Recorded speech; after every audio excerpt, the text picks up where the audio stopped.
New Orleans, fun-filled metropolis at the mouth of the Mississippi Delta, awakes. A cultural melting pot and the birthplace of jazz. Here, the French lifestyle is linked with voodoo. In 1519, the Spaniard Alonso de Pineda sailed from Florida to Mexico and discovered the Mississippi Delta. In 1682, the Frenchman Robert Cavalier, so-called Sieur de la Salle, journeyed from Canada through the Mississippi Valley to the Delta in the south. He declared the area of Mississippi and all its tributaries as property of the French, and in honor of Louis XIV, named it La Louisiana. It was not until 1718 that Jean-Baptiste Lemoyne, called Sieur de Bienville, was sent to Louisiana to establish a French town in the Mississippi Delta. The riverbanks close to today's French Market were cleared, and this new town was named after the Duke of Orleans.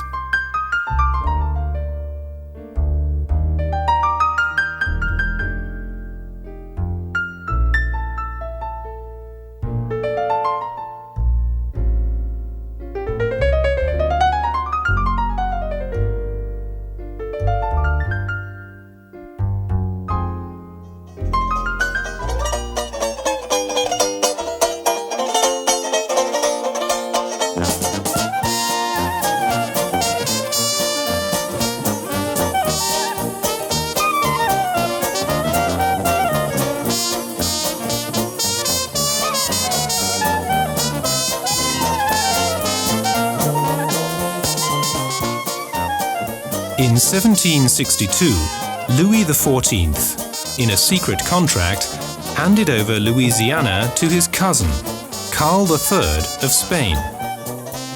In 1794, 212 houses were destroyed by fire. Instead of wood, the town was rebuilt using stone, following the Andalusian method. With courtyards, balconies, and wrought iron.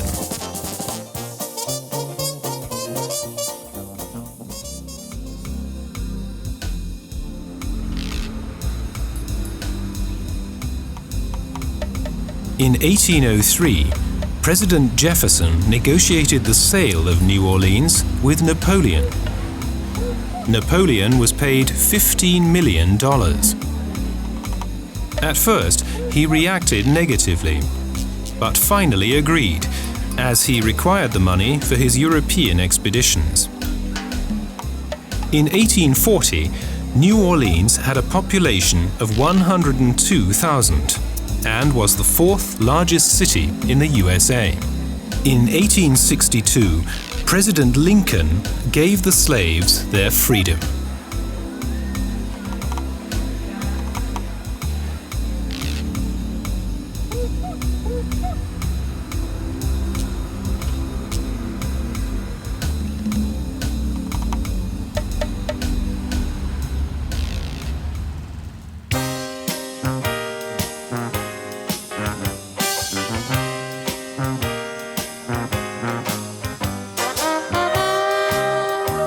The roots of jazz lead to New Orleans. Jazz began as a musical accompaniment mainly at outdoor social events. A varied mixture of musical traditions. The Creoles learned from the Sicilian clarinet from their Italian neighbors. The whites were inspired by blues from the theaters. And from the Caribbean, the Habana rhythms arrived. But the strongest impulses of jazz were received from the entertainment district Storyville. Dance music with a strong dose of frivolous exhibitionism.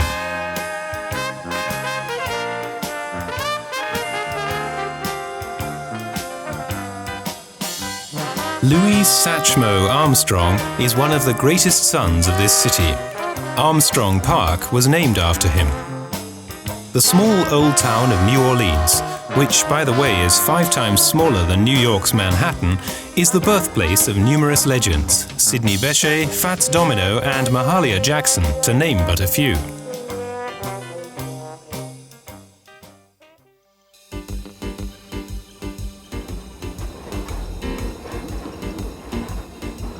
The Riverfront streetcar operates between French Market and the Convention Center. The Ladies in Red are 7 trams, which, in memory of the old French Market line, are painted red with gold trims. Daily, they carry up to 5,500 passengers and guarantee an entertaining ride.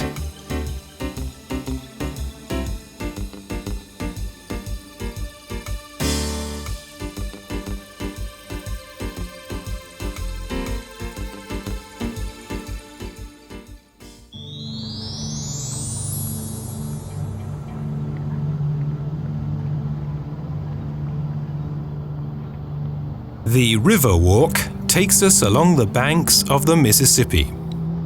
A beautiful walkway with park benches and tree-lined avenues. And everywhere there are works of art.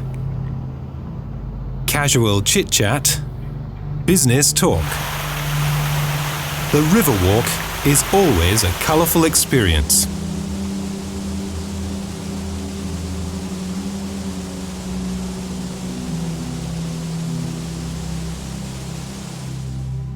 The Riverwalk Shopping Center offers everything the heart desires. From shopping to eating, everything under one roof. A true global experience. And outside, the Mississippi meanders along, carrying boats of all shapes and sizes.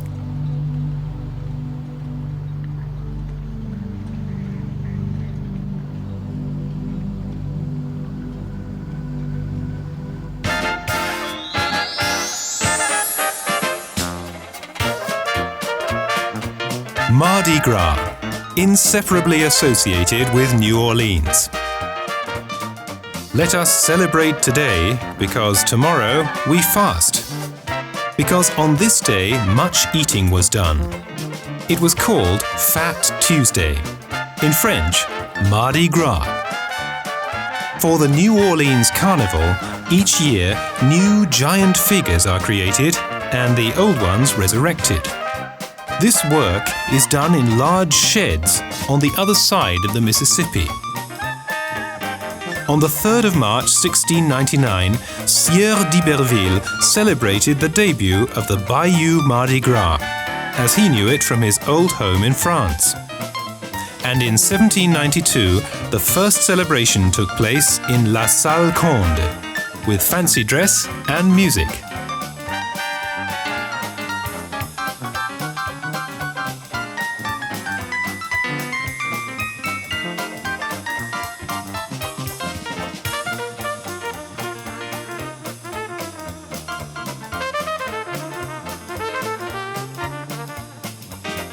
In 1837, the first street parade took place.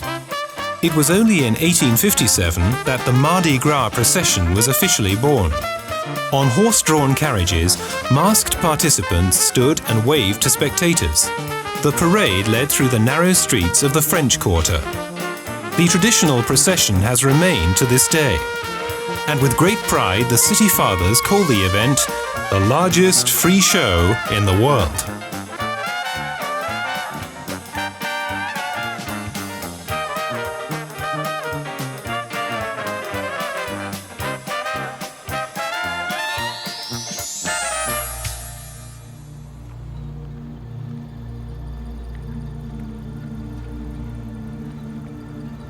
The Mississippi, 3,757 kilometers long, 45 navigable tributaries, and, in New Orleans, 70 meters deep.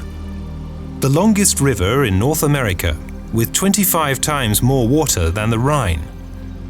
Until 1927, it wasn't regarded as a threat. But in that year, there was relentless rain and floods headed towards New Orleans and threatened to overrun the city. Dikes were reinforced with sandbags, but the floodwaters continued to rise. To divert them, and as a last resort, a dike north of New Orleans was dynamited. New Orleans survived.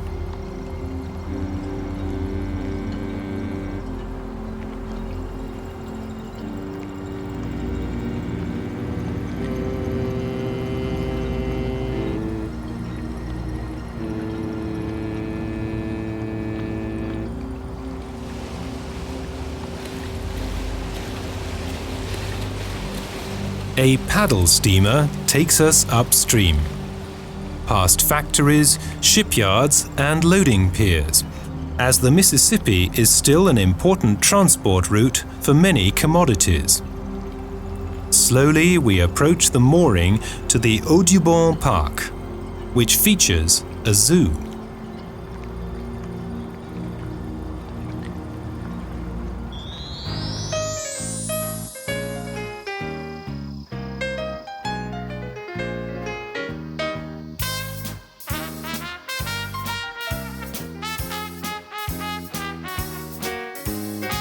The New Orleans Zoo is a delight. Over 1,500 species of animals are on display in their natural surroundings. For years, the zoo has counted as one of the 10 most visited in the United States. And not surprisingly, as there is a Louisiana swamp, an African savanna, South American pampas, and the Australian outback.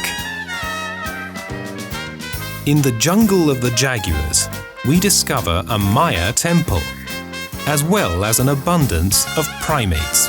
In the Mombasa miniature train, we travel across the entire zoo, experiencing its many locations. This very tourist-friendly zoo also offers elephant and camel rides for children.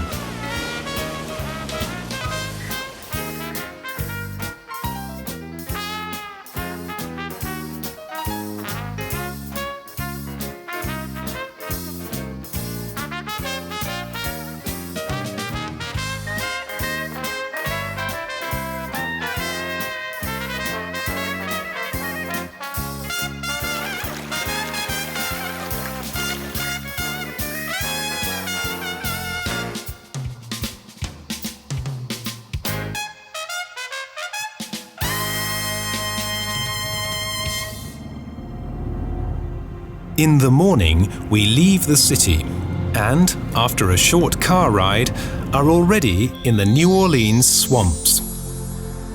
Awaiting us is a frantic world of animals, all wanting to be fed. It becomes very hectic, as they all expect to be given maize kernels. John, our skipper, lives on a houseboat on the banks of the swamps.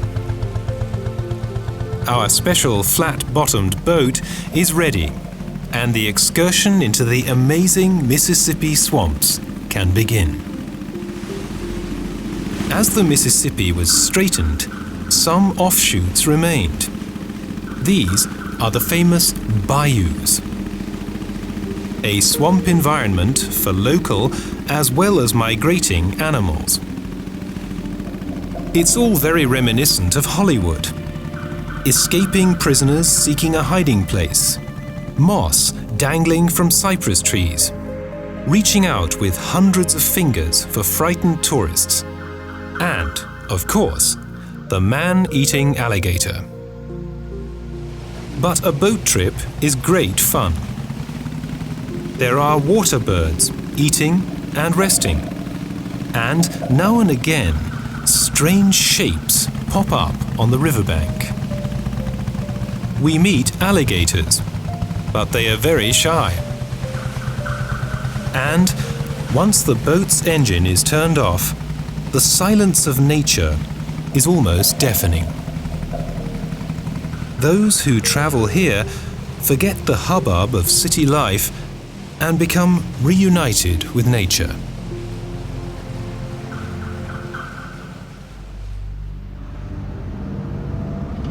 The journey takes us over several dams and bridges to the Oak Valley Plantations.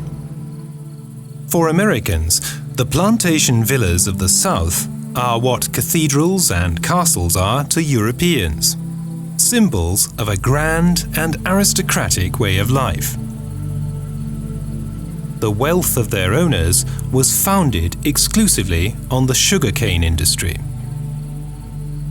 The most impressive of the masters' residences originated in the last decade before the American Civil War. Wealth in those times was abundant, A massive residence with a white-columned porch, resplendent in the shadows of old oak trees. Part of the Oak Valley Plantation is reminiscent of one of Hollywood's most famous films, Gone with the Wind. We now return to New Orleans.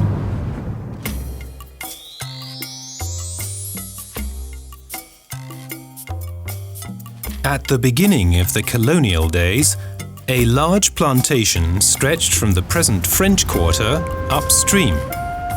It belonged to the Jesuit order, but they were eventually deported, and the plantation publicly auctioned. Today, the business district lies in this area, the commercial center of New Orleans. Many futuristic designs of glass and concrete skyscrapers were built here, and an array of conspicuous metal constructions surprise the first-time visitor.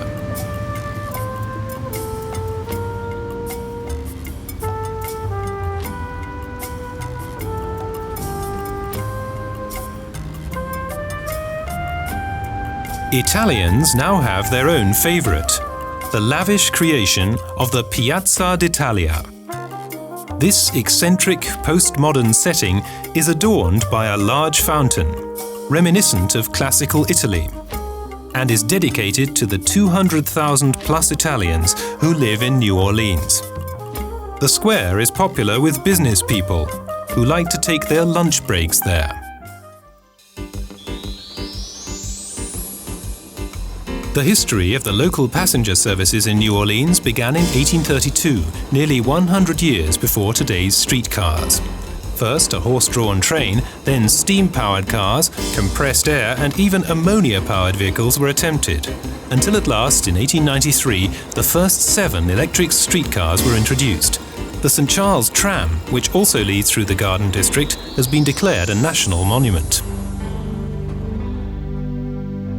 The Garden District is a sought-after residential area.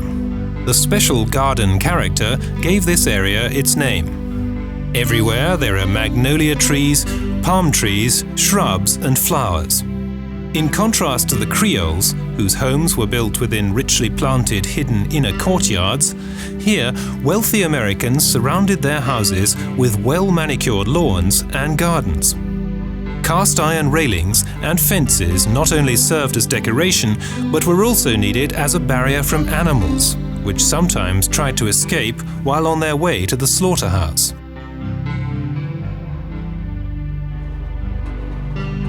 The St. Charles Tram brings us back into the city.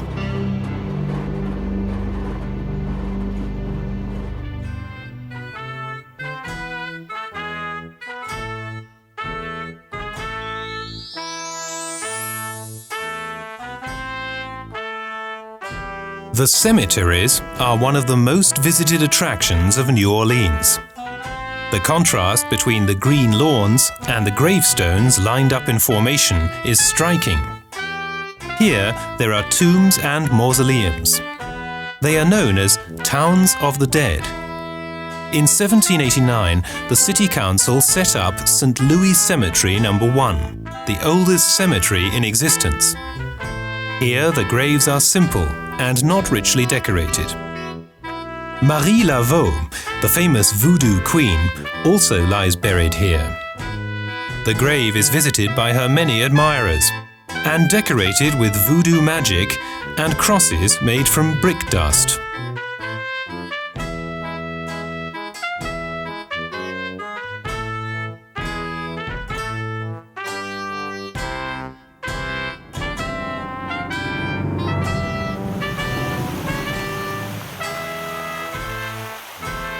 The largest graveyard is the Metairie Cemetery, built on an old oval horse race track, with more than 7,000 graves.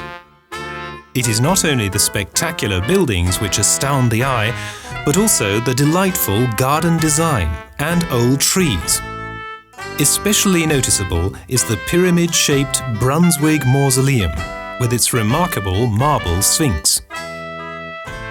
The building experts of New Orleans soon competed to create the most impressive grave architecture. And so originated small Egyptian, Gothic, Baroque and classical-style mausoleums, guarded by white marble statues. Some tombs portray miniatures of banks, law courts and villas from the Garden District. The cemetery actually looks like a small city. Tiny windowless houses with brick paths and stone slabs.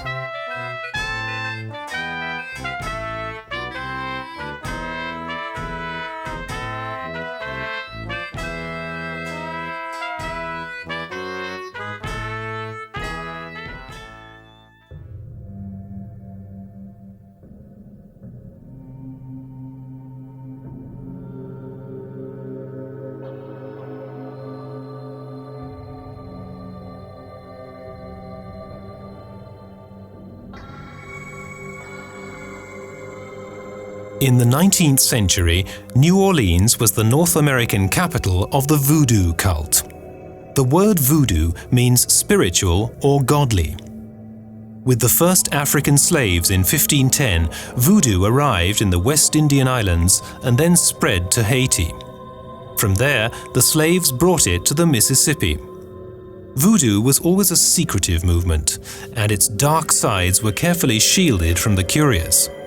The two most famous figures of voodoo scenes were Dr. John and Marie Laveau, who was named the Voodoo Queen.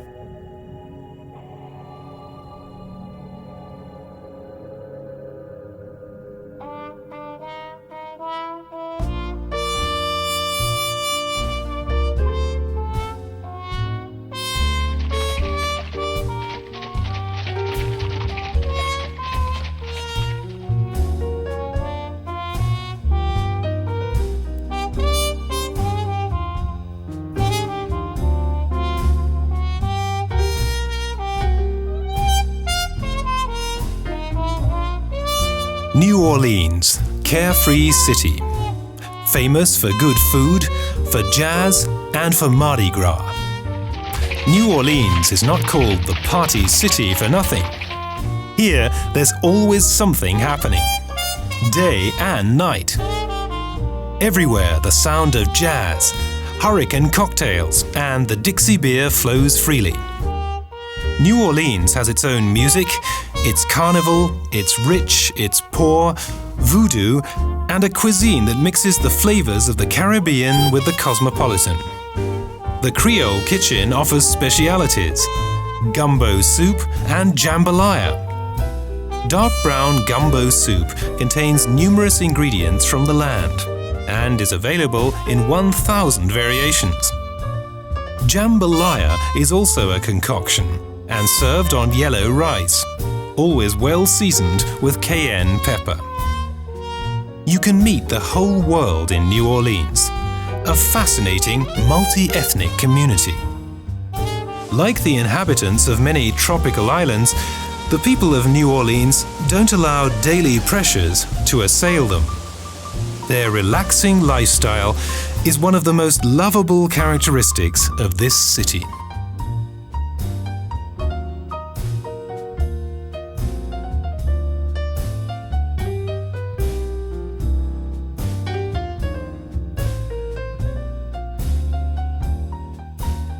The tourist industry has expanded greatly, and should this city one day no longer exist, a replacement would surely have to be built. Who could ask for a more extraordinary city than this? Than New Orleans.